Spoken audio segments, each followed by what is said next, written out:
Réutiliser des ressources suivant leurs droits, citer ces sources.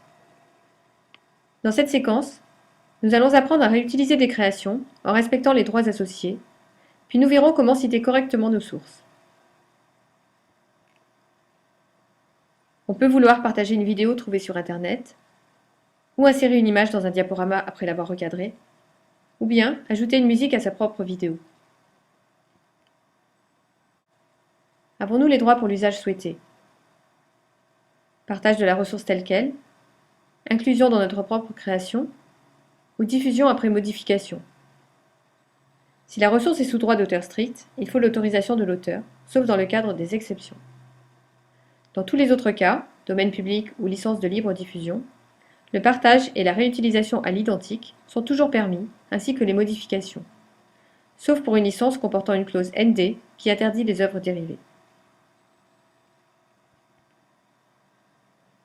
Dans la législation actuelle, il faut toujours citer l'auteur et la source, même pour des œuvres du domaine public, en vertu du droit moral. Si l'on réutilise une œuvre sous licence de libre diffusion, il convient aussi de citer la licence et inclure un lien vers celle-ci. Cela prouve qu'on détient les droits, et cela permet d'entretenir le cercle vertueux de la libre rediffusion.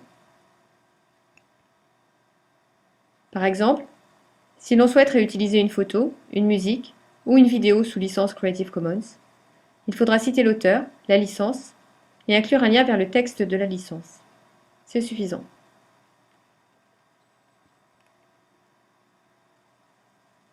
On peut également souhaiter citer un court extrait d'une œuvre dans ses propres documents, au titre de l'exception de courte citation. Réutiliser un extrait à l'identique et de façon explicite s'appelle en effet une citation. Cependant, la loi ne précise pas quel pourcentage de l'œuvre est autorisé, mais il doit être faible. De plus, le cas des images, musiques et vidéos est plus litigieux que celui des textes.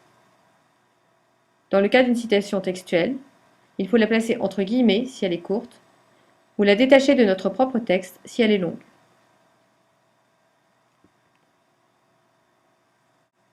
Par ailleurs, même si l'on ne réutilise pas une ressource, mais qu'on s'en est inspiré pour son œuvre, il faut toujours citer ses sources, c'est-à-dire indiquer leur référence, sorte de carte d'identité de la ressource. Dans un contexte non professionnel, il est d'usage d'indiquer seulement l'adresse web URL de la ressource. Cependant, cet élément est insuffisant. Il faudrait citer l'auteur. De plus, les URL sont parfois incompréhensibles. Enfin, si l'adresse web change, en cliquant sur le lien, on obtient la fameuse erreur 404 de page non trouvée. Il sera alors plus difficile de retrouver la ressource, en l'absence de toute autre information. Il convient donc de citer plus rigoureusement ces références web. Pour cela, il existe une norme internationale, ISO 690, de citation des références, qui porte entre autres sur les ressources électroniques. Elle précise quelles informations doivent être indiquées et dans quel ordre. En toute rigueur, il faut consigner l'auteur, le titre de la ressource, indiqué entre crochets en ligne, le nom du site et son éditeur, la date de mise à jour, la date de consultation, et enfin, donner au moins une adresse d'accès avec la mention disponible sur Internet. Cette citation complète est indispensable pour des documents professionnels, par exemple des travaux académiques.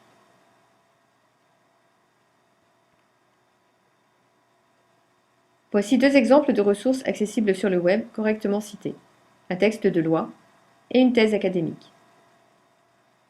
Bien entendu, suivant le contexte, une citation des références web plus informelles pourra suffire.